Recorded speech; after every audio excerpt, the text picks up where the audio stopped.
Dictators will never, ever be satisfied. Some billionaires will never be satisfied. How much is ever enough? I don't know what size their penises are, but once it's, obviously it's never going to be enough. I'm your host, Chris Collins, and you are watching Books That Changed My Life. Today, we have a very special guest. She's an award-winning actress. She's a cook. She's a mom. But most of all, she's just an overall incredible person, Valerie Bertinelli. And she's here to talk about the book that changed her life by Dr. Seuss, Yertle the Turtle, and Other Stories. Am I the first to bring a children's book? Yeah. Am I? Mm-hmm. Oh, wow. Okay. We have comic books, but we don't really have that many. Everybody read this book and see how you feel after you read it. It's so fun. I was so glad you picked this book. It's really fun. Do you remember it? I don't. No? No, Was it ever read to you as a child? I don't think so. I think it was Green Eggs and Ham, I think. I loved that one too. But I had an interesting childhood. I grew up a missionary's kid in Mexico, and my parents were very strict. So this was like, you might go to hell if you... Well, yes. You have to be careful. Mr. Geisel was... Jesus isn't mentioned in here. No. But a lot of what Jesus believed and how he inspired good people to treat other good people or other people is definitely in here. I think the workings that Jesus believed are in here. I think what Jesus believed is in here. Yeah, there's a lot in there that way. So let's just kind of go back a little bit and to the place and time. Where did you grow up? I was born and raised for the first 7 years of my life.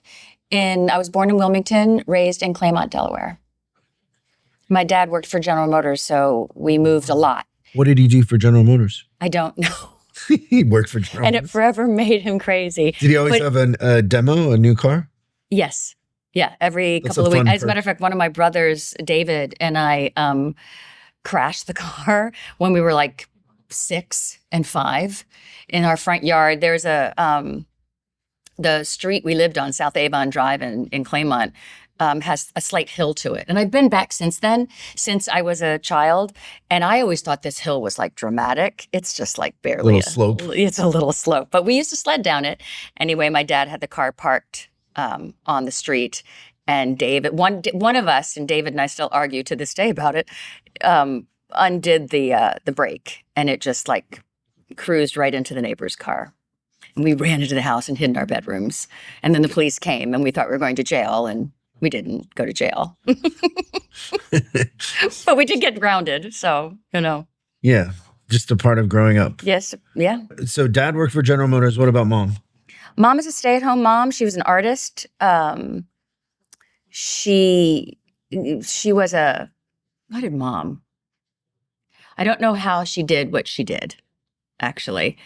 She had 5 children, 4 of which survived. My brother before me, when my mom was pregnant with me, died when he was 17 months old in a bizarre accident. He drank out of a Coke bottle that we later came to know that was poison.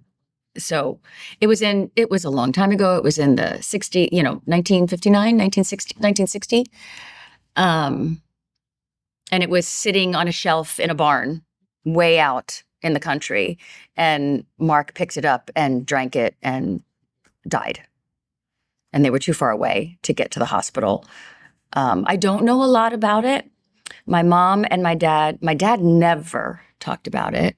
My mom rarely talked about it. Not until she was near the end of her life did we start talking about how difficult that must have. I mean, I have a son, and I remember going to my grandmother's funeral and seeing Mark's grave there. He died when he was 17 months old. My son happened to be 17 months old in my arms as I'm looking at this grave. I'm looking at my son going, I don't know how she got up in the morning. I don't know how she took a breath. I don't know how she did it, but she did. Because people carry on after really hard things, because I guess that's the human in all of us. We don't have a choice to just stop living. Yeah, that's really hard. Mm-hmm. Where were you in the hierarchy of the kids? I have an older brother who's 5 years older, Mark, who was older, who died, me, and then my brothers, David and Patrick, who are younger. So you're kind of in the middle? I am the middle child and the only girl. So were you like the peacekeeper, or what role did you play? You were the instigator? No, I was the peacekeeper. I believe that I was born, without getting too woo-woo, I believe that I was born into this family to keep the peace, to please people, to make people happy, to the burden of responsibility to be the good one was definitely on my shoulders without even knowing it. And watching a family grieve and watching, what happens and soaking all of that up as a young child and trying to, be the one that doesn't cause any commotion, any ripples, just make sure everything's okay. And for most of my life, probably still, I try to be the one not to upset anyone, which I think is why it's so difficult for me to talk about politics, because for me, it's not politics anymore. It's actually about a moral responsibility about what's going on in the world. But it's become such a thing of like, oh, if I say anything, people are going to be mad at me and they're going to hate me. And I actually have no business being aware of what people think of me. It's none of my business, really, But in it's reality. your default setting to be the peacemaker. Yeah. Yeah. That's... Yes, that's my long-winded way of saying yes. Yes. So was the Mark thing just hanging over everything? I think without even knowing it, yes. And so Always. Just looking back, is there a lesson in that? Or, I mean, it's such a hard thing. I don't know if there is, but I wonder sometimes, is it better to talk about that stuff, or is it just too hard to talk about? I think talking about it, well, the Bertinelli way, and all of my brothers joke about this too, the Bertinelli way is to not talk about anything, not communicate, just like so everything gets swept under the rug. And I think I'm disrupting that to a certain degree with all the books that I've written. And I'm slowly disrupting it more and more. And I think this book that I've written now will disrupt it all. And really has freed me from caring to a certain degree what people think of me. I mean, I care what people think about my actions toward them, and if I've been unkind, or if I haven't treated them the way that they've been treating me, if I haven't reciprocated. I care about that, but I'm doing my best to not care as much about what people think of my opinions, or what people think about how I feel what's going on in the world right now. Because you feel a bigger responsibility. I think it's none of my business.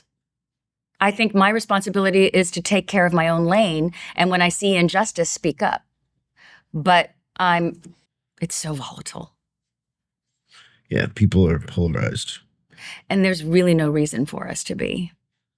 We have way more in there's common. empirical evidence that shows that what's happening in the world right now is morally wrong. Like literal evidence that it's wrong. And yet we're having conversations about it. Yeah. Okay, so you're the peacekeeper. When do you become the performer? While you're keeping peace, because you're denying all of your own feelings. So you're stuffing your own feelings down. You're not having feelings. You're not allowed to cry when you feel like crying. You're not allowed to be angry when you want to be angry. You decide on how the room looks and how people are feeling on how you're allowed to feel. Yeah, so you're always reading energy kind of, in a sense. Yeah. So how does the performer come out of that? I mean, how did I start performing since I've been 12? Like, why? I don't know. I mean, nobody in my family are performers. They're all artists in a way. My mom was an artist. My brothers are artistic.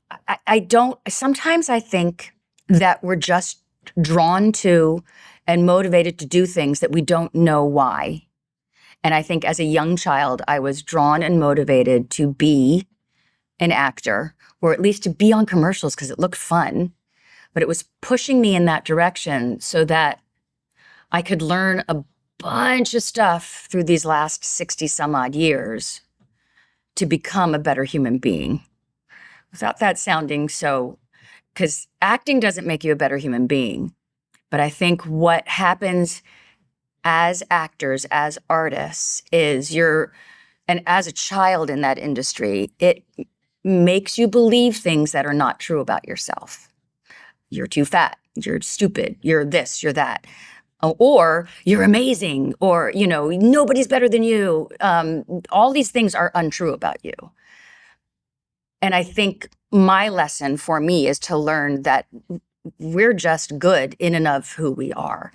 Just by being a human being and being in this world now, today, and choosing to be here and to learn and to love is enough. That in and of itself makes you enough. You don't have to prove anything. And I think I needed to learn that. And I needed to go through a lot of experiences to get me to here. Was that your escape, acting? In a way, yeah. And it was also where I was able to do the things I was most afraid of and get to the other side of it. Like when I would read a part, and if it scared the hell out of me and thinking there's no way I can do this, and when it comes to the day that I have to film this, I'm going to fail miserably, but I want to try. I think that excited me. And I don't know what happened to that girl. I mean, I'm still feel the fear and do it anyway. That's kind of like what I like to do because I like to get to the other side of all of it. But I don't know where that innate wanting to feel the fear and do it anyway came from. I don't. It just be youth, like just being young and maybe. I mean, I was way more into taking chances when I was younger. Me too. Yeah, before I had a baby. Now I look at stuff and I'm like, that's going to be way more work. And I want to like... I look at roller coasters now. I'm like, oh God, I don't want to get vertigo, and I used to love roller coasters. I used to love, I played a part in the 80s where I went up in biplanes and open cockpits, and the pilot would take me up and we would do death spirals and he would cut the engine and we would like fall, and then he would and I was screaming at the top of my lungs, this is the most amazing thing in the world. This is better than sex, and I was like, I can't imagine doing that now. Yeah. I would be too afraid. It's like, no, I have to stay alive for a little bit longer. I'm more afraid to die, but I'm not afraid to die. Well, probably having a kid changes you a little bit there too, because well, I don't want to die because I don't want to leave him. Yeah. He already knows what that feels like. So it's not worth not worth being in an open air airplane. And no, but I sure, oh my God, it was so amazing to do it. I'm so happy I have you that had experience. A little adrenaline fix? I don't think so. Sounds like because I'm like Miss Nervous Nelly, and like safety is my middle name. That's a front. Maybe. I don't know. Because there is a part of me that's like, no, I don't want to do that. Even back then, I was smart enough to know that I didn't want to try certain drugs because I might like them. So I didn't do that, and smart enough to stop doing drugs when I knew it was, not the right thing and not helping my life. So I don't know. I'm just a big dialectical, we all are. Yeah, for sure. We all are. Were you very empathetic as a kid? Yeah. Do you think that's what made you good at acting? Was that you could feel things? Yes, but funny enough, because crying scenes were always the hardest things for me to do. Because you were buttoned up? Because I was very buttoned up, and you're not supposed to show people your emotions. And you're the peacekeeper. Days, yes. And these days, it's like, oh yeah, I'm sobbing, snot coming out of my nose. In this new movie that I just did, it's like all I do is cry. So it's weird how when you just pull away the barriers and feel your feelings, it's that's a little invigorating and a little like getting up in an airplane and doing death spirals. Yeah. Being that vulnerable in front of people. How long did it take you to be able to do that?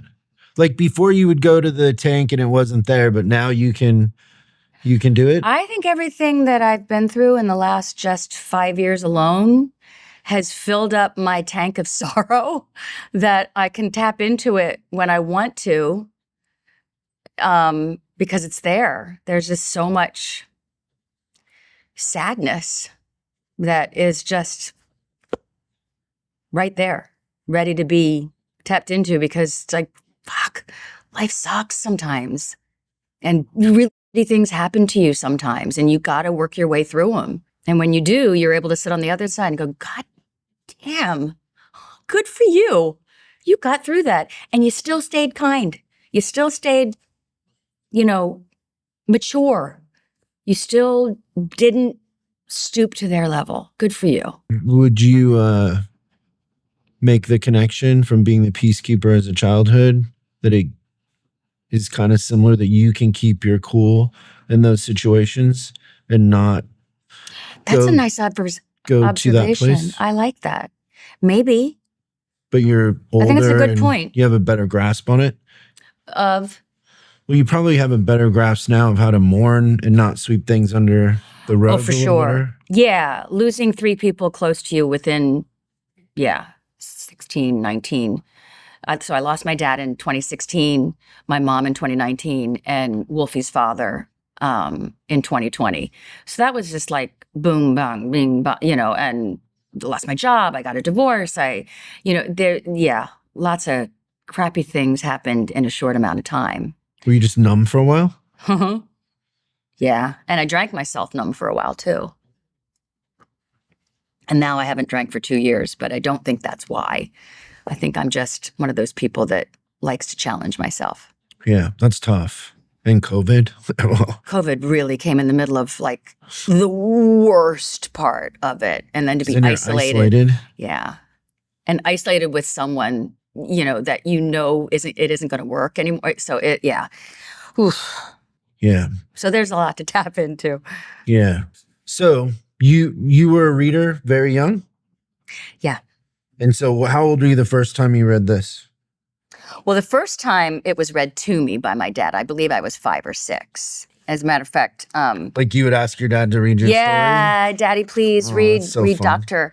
So my dad, when he was cleaning out his home, and this is before we had to put him and my mom in assisted care, he gave me this book, and I believe he gave the other one to my oh my gosh, brother.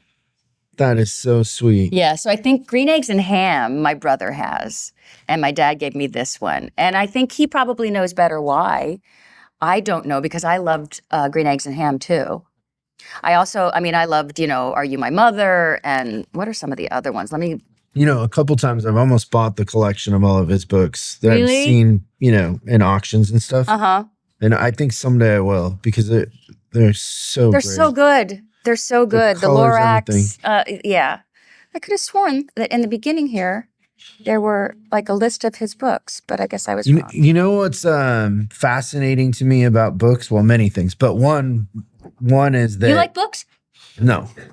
When you're a kid, you read this and it has one meaning, and then when you're an adult, you read it, it has a completely different meaning. Yeah. And that's happened to me so many times with different books where the meaning changes, but the book is the same. That's the brilliant thing about children's books and children's authors, and how they are able to tell a story so that it's engaging, and then yet still give us a moral. I mean, starting with Aesop, giving us these beautiful morals that we need sometimes to live by, because sometimes our internal compass gets a little mixed up.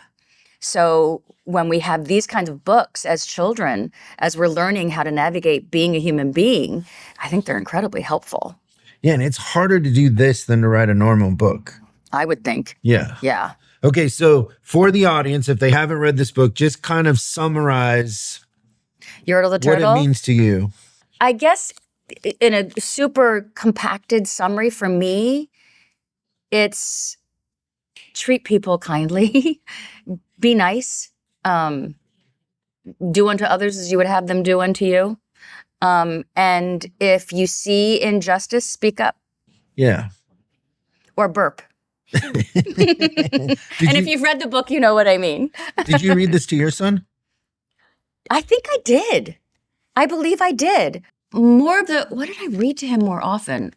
If I did, I didn't do it as often as my father did. But my son has an amazing internal compass, so I don't know where he got it, but I'm so flippin' proud of him. Okay, so can you think of any historical figures who might have inspired Yertle? Which is funny. Well, we can because go back I to Theodore asked- Geisel himself. I went and asked you before we started, like, is it okay? Because I wasn't sure if that Well, I was believe he literally said at one point, and I could be absolutely No, he wrong, did. that he talked about Hitler and Mussolini. Yeah. Or was it Stalin? It was Mussolini? Hitler. Yeah. So basically dictators. And kind Yertle of is a dictator. yeah, And he's telling people what he wants from them right now. And he calls more turtles to come and get him what he wants. And you will give him what he wants right now. I don't care how much pain you're in, but we're going to build this until I can see everything I rule over. So he gets the turtles to stack. Yes. And He starts with a small amount, and then he gets more and more because he realizes that he wants to see more and more, and then the turtles comply. the turtles all comply, because isn't that what we do? We trust people that are in charge to want the best for us, and so we're going to listen to them and do what they ask of us, because we trust that it's for the greater good. So this must be for the greater good. So let's all get together and make sure that Yertle can see everything that he wants to see and rule over. But Yertle doesn't care about the greater good. He just wants what he wants. And eventually he wants more of what he wants. And the turtles at the bottom are like, damn, this is getting rough. This is not comfortable. Are you done yet? Can we, go get some dinner now? It's getting late. And then once Yertle sees the moon and he sees the moon is higher than him, he's like, no, I need to get higher and higher and higher. And Mac, the turtle at the bottom, says, you know what? Dude, can you just lighten up a little bit? Because we're getting tired and we're hungry and we need rest and our backs are hurting. Our shells might crack. And Yertle's like, I don't care. I need more. And Yertle will never be satisfied. Dictators will never, ever be satisfied. Some billionaires will never be satisfied. Like, how much money is enough money? You'll never spend all this money before you die. There are people starving in the United States, and you won't even miss the money that you could spend to save all of these children that are starving. But you want more money. You want the title of richest man in the world. So how much is ever enough? So you've thought about this. How much is enough? Right. No, I'm asking. Yeah. How much is enough? The number. What's the number? There is no number. It's got to be a number. And it varies with different people. Like if you're a billionaire who has billions and billions and hundreds of billions of dollars, it's obviously never enough. I don't know what size their penises are, but once it's, obviously it's never going to be enough. Because it isn't always men. I see women that are billionaires that are giving back to the communities. I don't see men billionaires. No offense to men. I have brothers. I have a son. No offense to men. I love men. I hear Bezos is actually pretty well equipped. I don't know about Elon, but I can vouch for Bezos. I care that he behaves as a dick. Don't be a dick. I don't care what your dick size is, but please don't be a dick. But how much is enough? How much is enough? How much do you think is enough? Oh, I think about that all the time. I don't know. I wonder. Because sometimes I feel like individually or as a whole, like as other people, or individually for you, what's enough? So I don't know, but I think about both of those things, and then I think more like, what can I build? And the building involves other people, so how can I make them better? Yeah, it's a complicated question, but I will say that I'm running from something. Like, I think most people have you ever looked internally to see what that is? Oh, yeah, for sure. I know exactly what it is. What? I mean, I grew up very poor, and like I did not want to be humiliated and feel the way I felt when I was a kid, wearing donated clothes as a missionary and getting made fun of and picked on and never feeling like you fit in. So then you have this thing you're trying to fill and you're running from something, but then you miss a lot of stuff by running because that controls you. But then also like you're validated by success. It's a mess. It is a mess. If I get a couch, and maybe you can help me work through it. But I think most billionaires are running from something. I mean, they will even say that. Most people I know that are very successful will clearly admit that. But then kind of like what you alluded is we don't know what enough is. So then you just keep going. Well, for me, enough is logically and externally, enough for me is just being able to make my nut so I can pay my bills.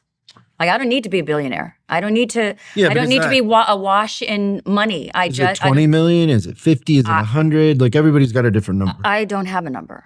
I don't. I just want to be able to pay my bills and have enough to be able to make other people's lives more comfortable. I want to be able to give. I want my money to be of service if it can be. And if that can't, then I can do it with my time. Yeah. And isn't part of the story here power? It's about power and control. I don't want power. Do you want power? And what would that mean if you did have it? Now, because you've told me, like, power over the people that mocked you and made fun of you back then, their lives weren't any better. They were doing that because someone always needs, or some people need someone else to be below them. And I've never understood that. It's like, don't you want everyone to lift up to the same so we can all look at each other in the eye? Why do you want to look down at somebody? Why do you want to look up at somebody? Why can't you just look at people and we all be on the same level playing field? No matter how much money we make or, just I'm talking emotionally. People can be in different tax brackets, but if you're being kind and good to humanity, then you'll never look up or down on anybody. And you don't need to look down on somebody to feel better about yourself.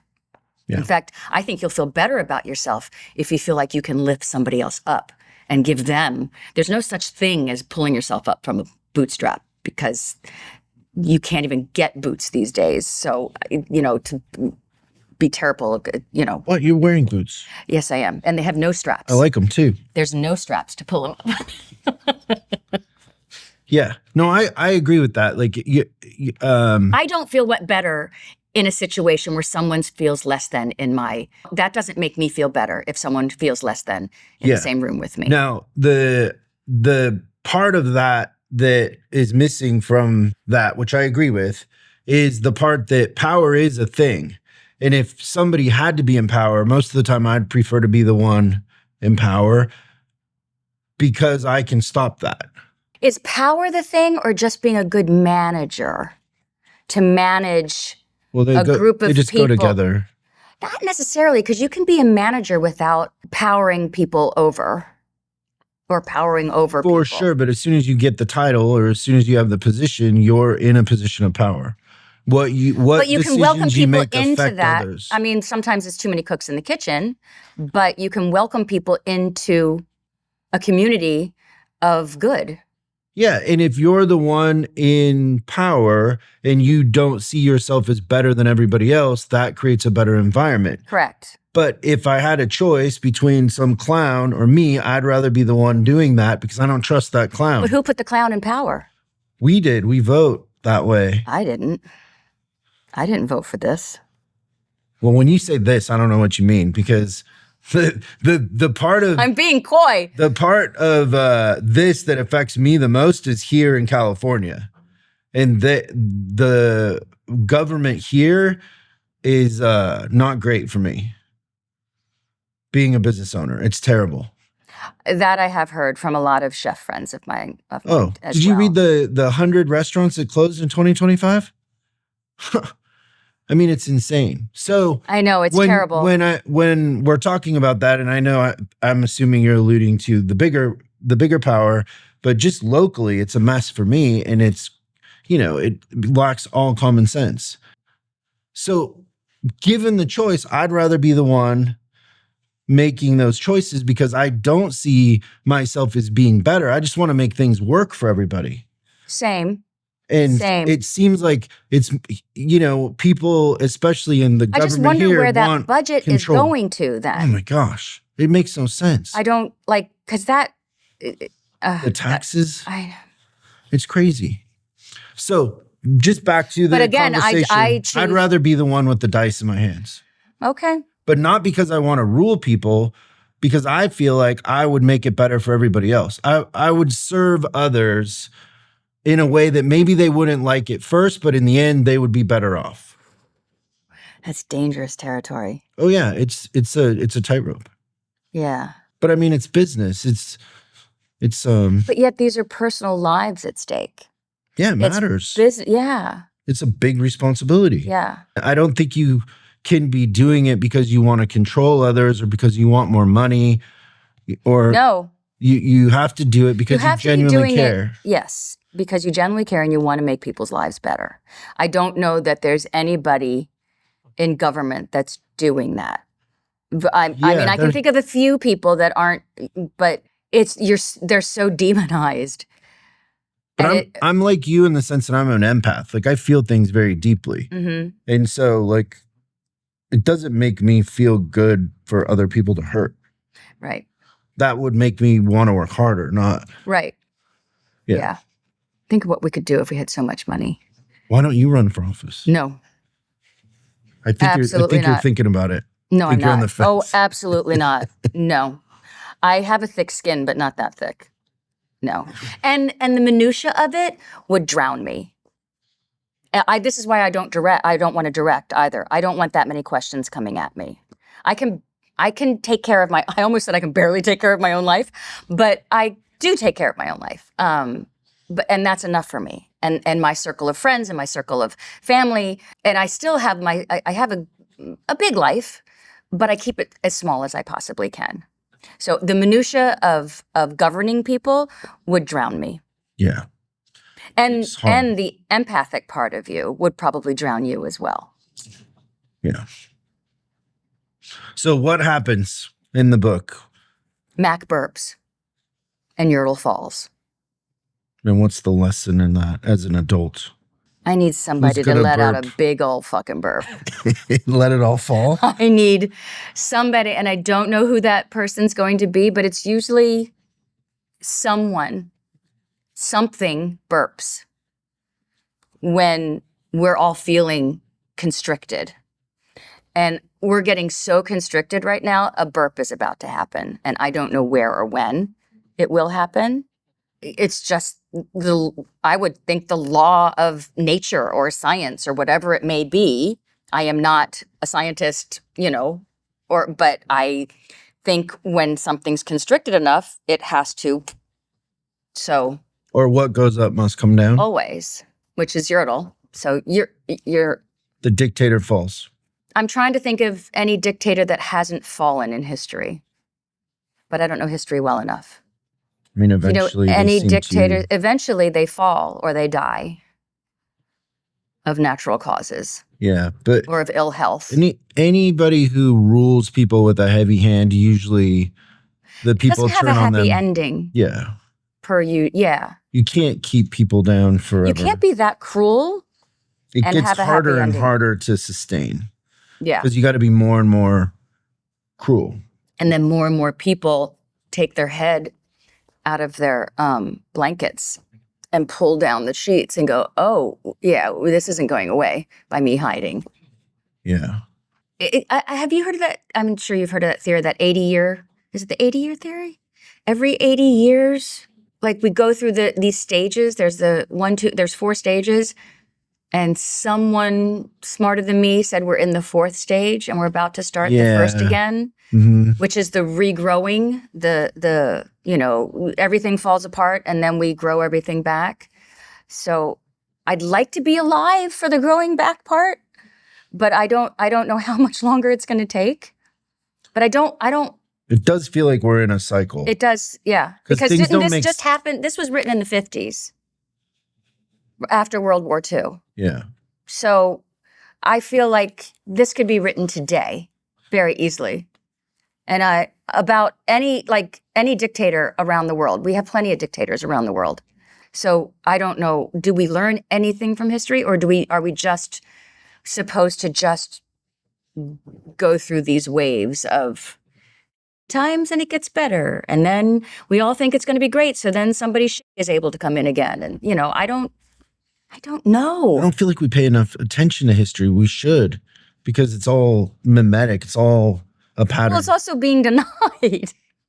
There's a lot of like actual history deniers out there because schools are able. Oh God, I'm going down rabbit holes that just make me uncomfortable. Do you remember any of the other stories?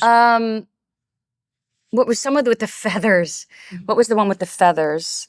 Gertrude McFuzz. Yeah, that's a good one too. That's where. What was Is this? Gertrude about self-acceptance? Yes. Gertrude doesn't like that. She watches a bird fly by with 2 feathers and she only has 1.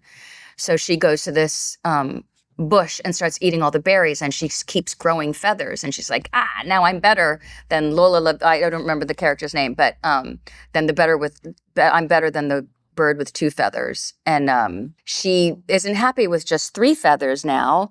She wants to have all the feathers. So she eats so many berries that all the feathers weigh her down and she can't fly any longer. So then they have to come and help her. And speaking of which, they have to fly by and help her and pick her up to take her off the mountain. And they have to slowly pick out all the feathers, and she has to go through that pain. So yeah, that's just basically be happy with what you have. The grass isn't always greener. It's not. We may think it is, but it's not. Just kind of thrive where you are. Add and contribute where you are. Yeah. You can thrive wherever you are in this world. And it all is attitude. I think Betty White taught me the best about that, is gratitude. When you have gratitude, the energy it's just a different energy. And I remember going through some of the absolute hardest I had to go through. And I still stay grateful for what I did have. That what I could look at, and I could look at my cat and see that it was purring and it was happy. That made me happy. I could look at my dog wagging its tail and she was happy, so that made me happy. Little things like that. I could look at a sunrise or a sunset and it just melted my heart, because I think looking at the moon, looking at sunsets, looking at sunrises takes you outside of yourself, and you can just appreciate how flipping gorgeous everything can be, even when you're feeling like nothing in your life is working out the way you want it to. You can still look around and see beauty. So that's staying grateful. And Betty taught me about gratitude and finding gratitude in anything and everything, no matter how sad and down you're feeling. And I was able to do that. There's a quote by Louise Hay, who is another good book, If You Can Heal Your Life. It's a really great self-help book that's been out for since the 50s maybe as well. I still have a yellowing copy. All is well. Everything is working out for my higher good. And even in this circumstance, only good will come. I am safe. And I remember saying that over and over to myself at some points, because as I'm sobbing, thinking my life is over, that I could at least say that and just remind myself that I'm safe. I'm safe. I'm safe. And you can talk your when into believing that you're safe when you tell it you're safe. Yeah. No matter how crazy your emotions are going. How often would you do that to yourself? When I was in the depths of, I would just sit outside and look at the moon or look at the rising sun, and just like over and over and over again as a mantra. And then go, okay. Once I've gotten my breathing calmed down, I could go inside and make my coffee and feed my animals and clean the litter boxes and pick up in the yard, and I could just like, okay, and not be shaking. That's great. Yeah, Louise Hay was pretty powerful for her day. And another one of her quotes is, just look in the mirror in the morning and look into your eyes and just say, I love you. Have you ever done that? I have. It's hard, isn't it? No. No? No. No. But I love all the guys are like laughing because I Well, guess they know you better than I do. There's a story behind it though. Like, so there's a lot of books that say like, love yourself, right? It's hard to do though. Yeah. Well, yeah. And so that's an exercise in a lot of those books. Mm-hmm. And it's hard for people to do. I have a different opinion on that in the sense that well, first of all, what is love? But before you go on, when you look in your eyes in the mirror and you say, I love you, what happens to you? What are you feeling? Can I answer that in a second? Because, well, I feel ridiculous. And then once you get past that feeling, what do you I feel? never get past that feeling. You don't? No. Do you ever see the little boy in your eyes that was crying and asking people to not make fun of them? No, because I'm not that little boy anymore. Yes, you are. No. Yes, you are. He's still in there. He never went anywhere. He's still waiting for you to protect him. I think I worked that out a long time ago. Okay.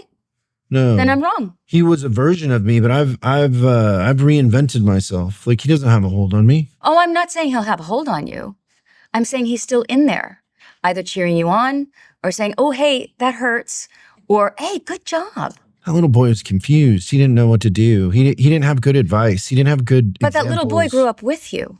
Well, that little boy turned into me. Right.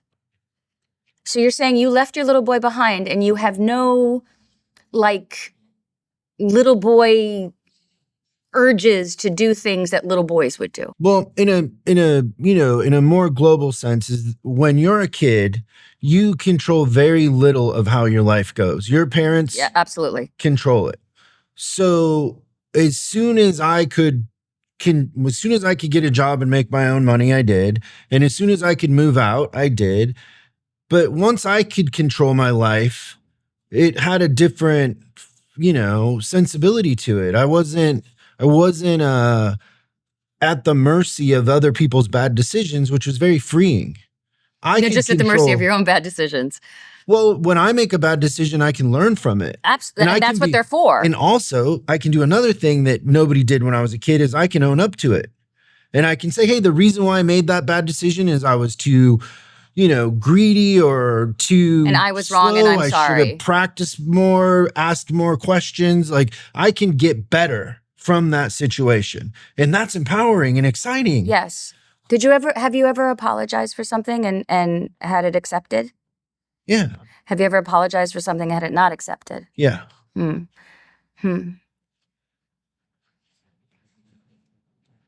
Okay. Question.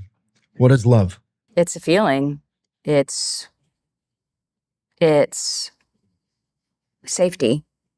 It's calm.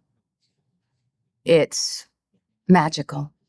Exciting. Okay, so I'm looking myself in the mirror and I'm saying, I have a feeling that's magical and safe. Like, that doesn't make any logical sense to me. Yes, it does. No, not to me. And that's okay. I've seen so many people, and I'm an empath like you. It hurts me to see these people trying to learn to love themselves when they're in the situation they're in. They're not doing that well. What they need to do is they need to get off of trying to do something that they don't understand, because most people can't explain what love is. And it's this pie in the sky self-help thing that keeps people on this loop. You sound so angry. Why are you so angry? Well, let me finish. The thing that I've figured out that's worked for me, and when I've talked to people about this, they're like, wow, thank you so much for letting me off the hook. I think you got to like yourself, but we're not all so great. We got to get better.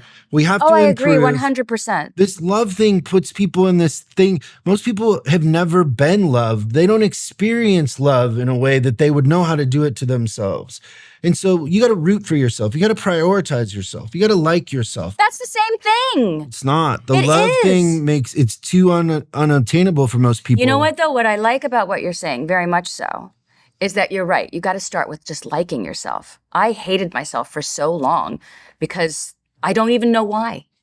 Because of shame. Shame will do that to you. When you learn shame, and you learn shame at a very young age, you will learn to hate yourself and hate anything that you do and hate anything that you say or think. Thinking. I finally learned through therapy that what I think doesn't make me who I am.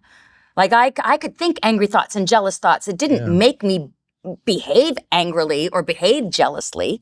So you're You're just allowed to think processing. those things. You're processing them. Yeah.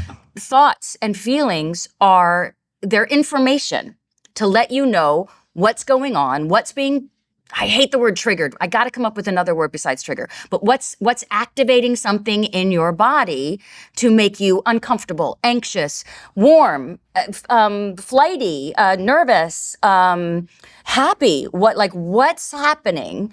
And this all takes place like bing, bang, bing, boom, boom. It's not something you sit and navel gaze about. It's just feelings. And some feelings are really hard on us, and some feelings feel really terrific. We're all looking for the really terrific feelings, which is why drugs take over this world, why alcohol takes over this world, because we're all looking for that quick dopamine and all that stuff that we can feel better, because we don't want to have to look at the trauma in our life that f***ed us up as a baby.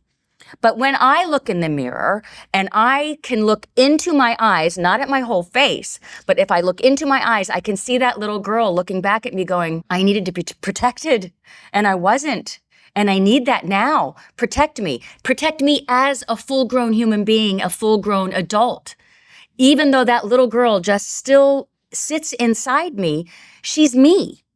Grown up, like you said, that little boy is you, but grown up and having gone through a lot of stuff. But I want to feel the good stuff, but the good stuff feels so good because I felt all the shit. So now I'm grateful for the shit. I'm grateful for the shitty year that I had. Just the last, 2024 was the most up year I've ever had in my whole entire life. 2024 was? 2024 fucked me over. Yes, physically, emotionally, mentally, so many things. And I worked my way through it. I'm so grateful for it. I learned so much more about myself. I learned what I'm strong at. I learned that I am strong no matter what happens to me. I'm not strong because of that. I was strong. That's why I could handle it.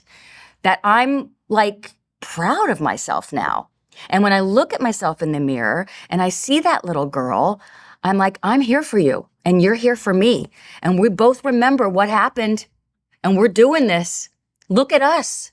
We can do this. I love you. I like you. That's okay to feel all that. Yeah. I'm also mad at you. Why didn't you take care of me when I was little? I'm mad at you. Why did you say that? Well, I won't say it again. I promise. I learned that was wrong. Just basically what you're saying, but still bringing the little kid into it. Yeah, but No, but yeah. well, I find that some people can't make that jump. And you're right. And that's why you have to learn how to like yourself. I think that's a better way of putting it. I'm talking over you because I want you to acknowledge what I just said. I see no buying signals from you. No, yes. One other part of this ingredient that I think messes people up is when you say I got to work on myself. A lot of people go internal and it's very lonely. And the best way for you to get better is to give and contribute. And so that tricks people. There's that. Well, because some people will start navel gazing far too long and then just start internalizing everything, and then they live as martyrs and they're like, oh, poor me. Yeah. And I don't want to be around those people either. Like, dude, get over yourself. Yeah. I mean, you've had a hard life. We've all had hard lives. And like yourself. Yes. Get to work. Yeah. Contribute to society. Right. And stop blaming other people for what you're going through. And accept the fact that we're not all so great. Like we all can get better and we're all learning. Yeah. And we're all trying. And that's enough. Yes. That's enough. Yes. Even at our worst, we're still enough because we can learn to be better. I know that it's a phrase in DBT, dialectical behavior therapy, called I know I can do better. I know I could do better. Fuck, I can't think of it right now. Damn it.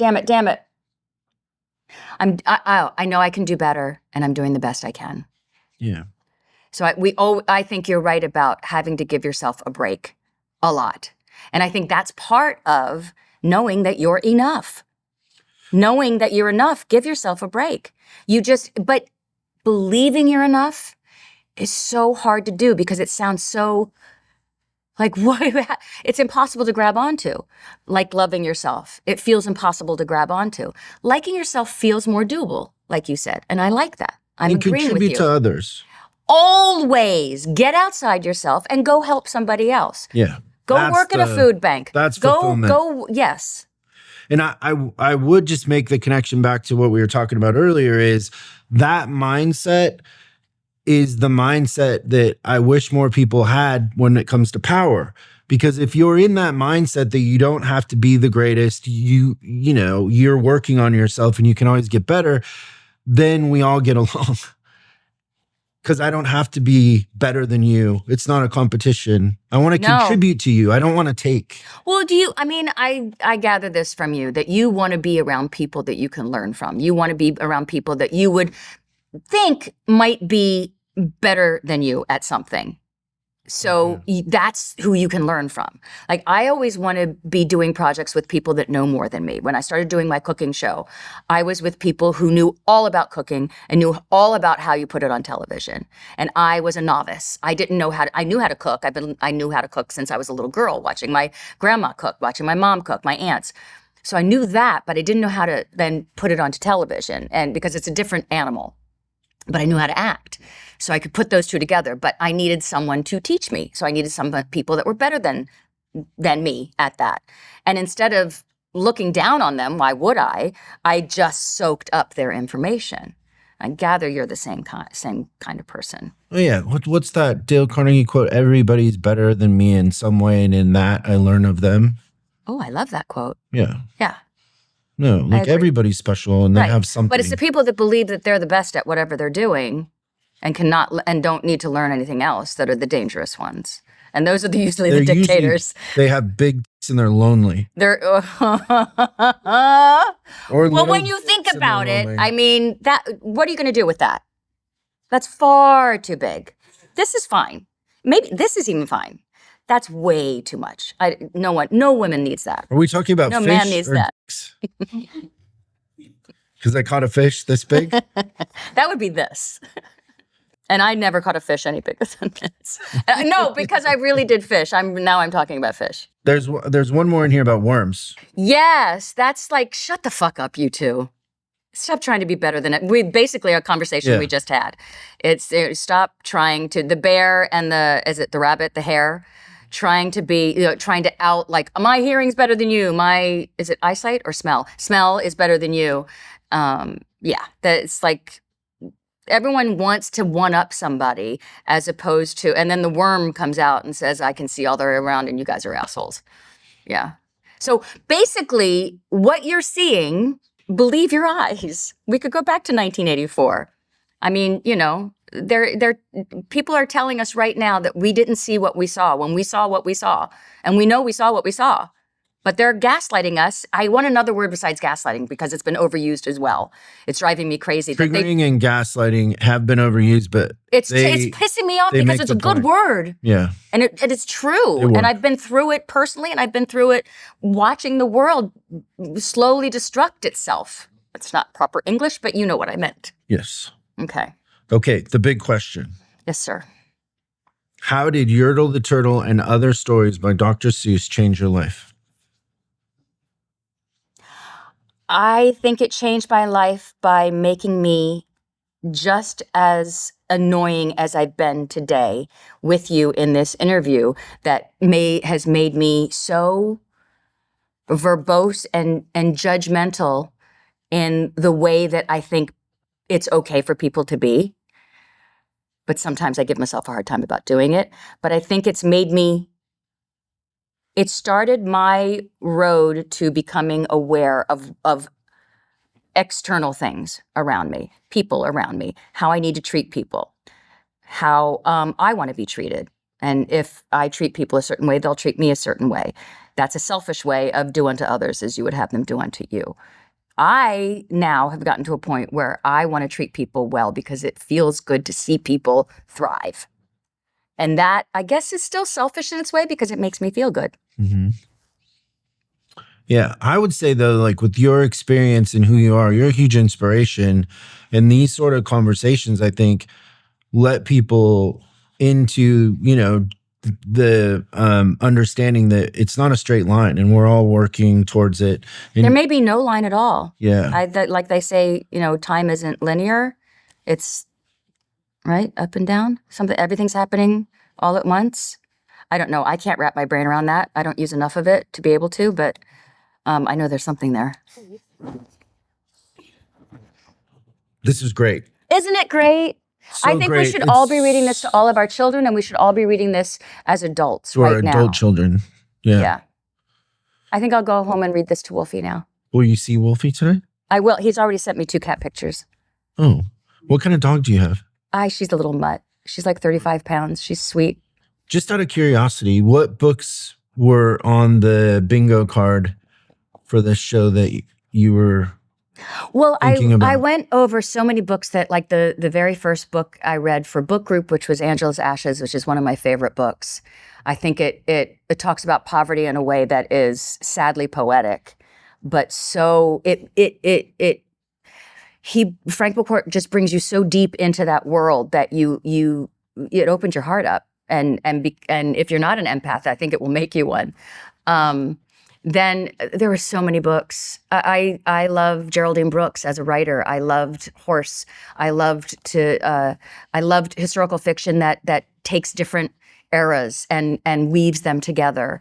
I loved The Pillars of the Earth by Ken Follett, but I read it so long ago, I don't remember why I loved it. I just remember being enthralled by it. So I need to reread it, but it's 800 pages. So there's so many books, and I know I'm leaving them out. I mean, Margaret Atwood, her books are flippin' phenomenal. She's a beautiful writer. I'm gonna walk out of here, and I'm gonna be so upset that I didn't bring up certain authors, but that's just coming to the top of my head. Yeah, it's a tough question. It is, because as a lover of books, as you know, it's really hard to put. I watch these TikToks or, Instagrams of people giving their, top 10 books of 2025. And I'm like, how do you do that? There's so many good books out there. And they're kind of like, what was the year that Lincoln Highway and Cloud Cuckoo Land and Tomorrow and Tomorrow and Tomorrow all came out? I'm like, I was just like sucking them up. They were so good. So there's a lot of good books out there. When people ask me Ian McEwan, another great writer. Oh my God. What was the one with the balloon and oh God. So I can't remember titles, but I can remember what happens in a book. Or sometimes I can only remember titles and not what happens. What's your system at home for books? Do you have a room, a library? I do. I have a library.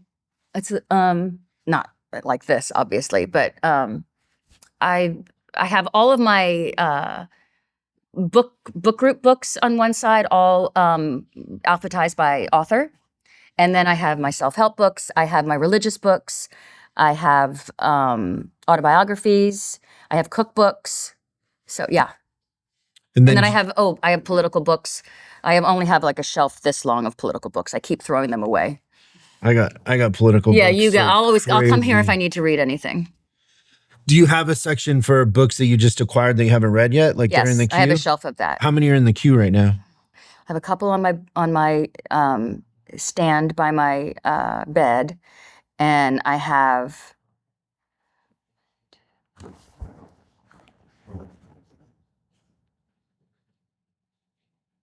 that. Those aren't sitting on my bookshelf. Some of them aren't bought yet, but So like 20? yeah. I want to read The Correspondent. I've not read that yet. I want to read On the Calculation Volume. I want to read Atmosphere. Everyone talks about it.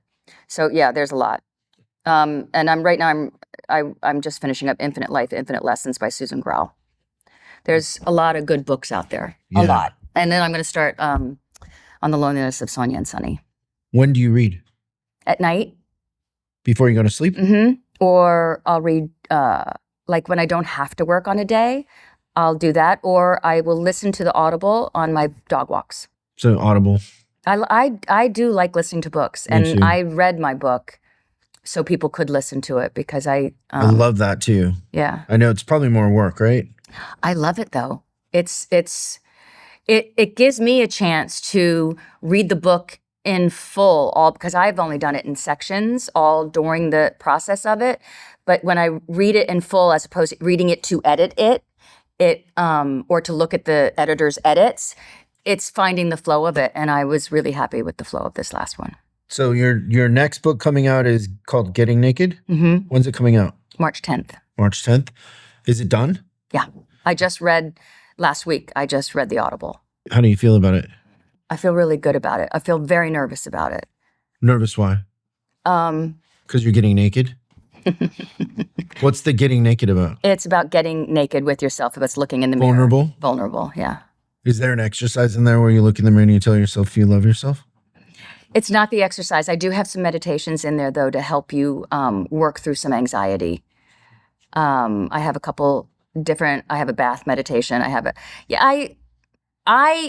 get a little woo-woo in the book, and I get a little embarrassed about that sometimes, but I can also be very grounded and like, this woo-woo shit is whatever, but there's sometimes it works.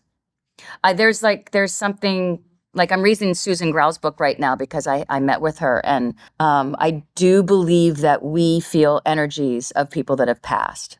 And I do believe they show up in different ways.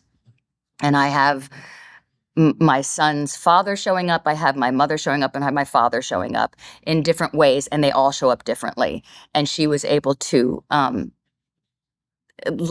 confirm that with me when my mother shows up through numbers, my father shows up through electronics, and Ed shows up through birds. And it's always when I need them. And it's kind of like, wow. Now, this could also, and this is where my rolling my eyes at woo-woo shows up, where I'll be like, okay, fine, right, whatever. This is bullshit. So I'm always doubting, but I'm also more than happy to believe. Yeah. So what am I, when I read Getting Naked or listen to the Audible, what is it I'm going to learn or walk away with? Basically what this has been with us now. You're going to listen to me talk about my working through some challenging things in my life and working through them emotionally, talking through them. And hopefully it will be something that you, the reader or listener, can then match to your own life and go, wow, that's very similar to what happened to me. And that's very similar to how I feel. And this is how she got through this. I wonder if I can try that as well. And if that will help me get through this challenging part of whether it be grief or whether it be childhood trauma, whether it be abuse. It will hopefully help you identify and maybe ease some of your pain. So you're getting really vulnerable. Because you're giving to get, kind of? Because at this age, I feel like at 65, almost 66, like, what's a secret anymore? You know, why be ashamed of anything that happened in my life if it can help somebody else not feel alone? If it helps somebody else go, oh, wow, that happened to you too? Yeah. You know, and also, I think people here, everywhere, all around the world, just want to be seen and just want to be heard and just want to be acknowledged. And I think when you're given the gift of me being the gift of being able to write about my life, and some people will find it interesting, that it would be a disservice for me not to, it sounds so high and mighty. No, it wouldn't be. I just feel like if I can talk about something that hurt me really deeply and badly, and that makes someone not feel so alone, that makes it worth not keeping it a secret. Yeah. Were there times when you were writing it where you're like, ah? Yeah, I'm not going there. Did you cut pieces out? Oh, I stopped yeah. No, I didn't cut pieces out. No? In fact, I got more comfortable with adding stuff in. Wow. So you really got to that place. This is probably my last book.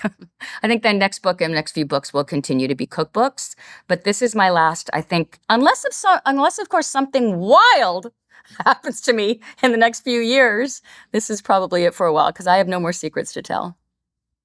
Well, you might get feedback from the audience that you helped them, and then you might continue down that path too. Oh, I might do more woo-woo stuff. Yeah. I might give someone a lesson on how to look in the mirror and find their little child. Yeah. You could. Little Chris. And then they'll give me a hard time about it. little Christopher. Mm-hmm. Yeah, that's great. You have a movie coming out on Lifetime? I do. What's the movie? I think the title is still Love Again. And it's a beautiful film. I've not seen it yet, but I experienced it. And I've been told it's really good, but I have not seen it. It's about a married couple. They've been married over 35 years, and he gets early onset Alzheimer's. And it's about dealing with that as a caregiver.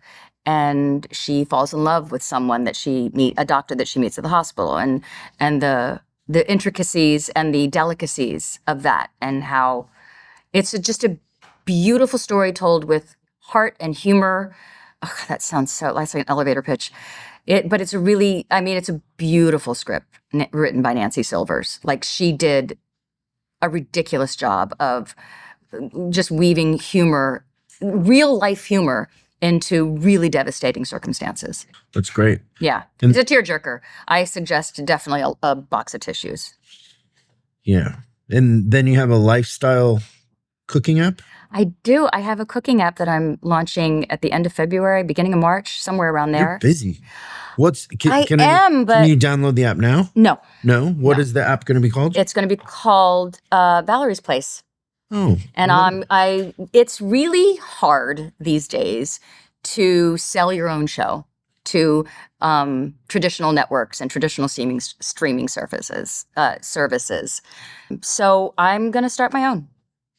And it's going to be on your phone, and it's also going to be on your television, on Roku, I think. And you can go to valeriebertinelli.com to sign up for when it's going to be released. But it'll be cooking. I'm also going to do a book group. I'm going to do live cooking. I'm going to do interactive book groups with people. It'll be on Zoom. So we'll all have read the book, and then we can all talk about it. What else am I going to do? Just basically kind of stuff I do online already. But, other people are making money off me, just like the way it works in this world where the big, billionaires make all this money and don't pay anybody for the content. Do you have any experience with that? Some little. No, I wouldn't. I'm not. I self-publish. I do all my own stuff. So you know what I'm talking about. I could never have a boss like that. Yeah. It would piss me off. I like to do things the way corporate. I want to do them. I've always worked corporate. From the time I was 15 years old, I worked on CBS, and CBS was a brilliant network. Norman Lear, he started something on CBS that is like unmatched, for sure. And I don't think that's arguable, but it could be. Anybody can argue anything these days. No, but it was a different time. It was a much different era. The ethics and the quality was completely different. Mm-hmm. Yeah, but I loved my time on Food Network. Loved it, and I love everybody that works at Food Network. So, have you always been a good cook? Yeah. I'm a good cook. Key. I'm not a great cook. I'm a good cook. What is your son's favorite thing that you make? He loves my turkey meatball soup, my meatloaf. This is as he was a little boy. As we've gotten older, he... What does he want you to make? He just asked me to make the other day, but this is silly. It's beans and weenies. He just needed some comfort food. So we all had beans and weenies one night, which is not cooking. It's just putting a can of, I do saute the hot dogs first. But I'm not embarrassed by it because cooking doesn't have to always be from scratch. Sometimes it's just cooking, and eating a meal together just makes you feel good. Oh, and sometimes just because mom made it. Yeah. Like he could have put beans and weenies together, but he wanted me to make it. Mom. It's great. For him and his wife. So fun. Yeah. That's good. Well, thank you for doing this. Thank you for having me. We are so excited to announce the Books That Changed My Life website. We made a way for you to show your book pride and that you love books. Hats, tees, hoodies. Check it out. Link in the description. Everybody needs a self-help hat.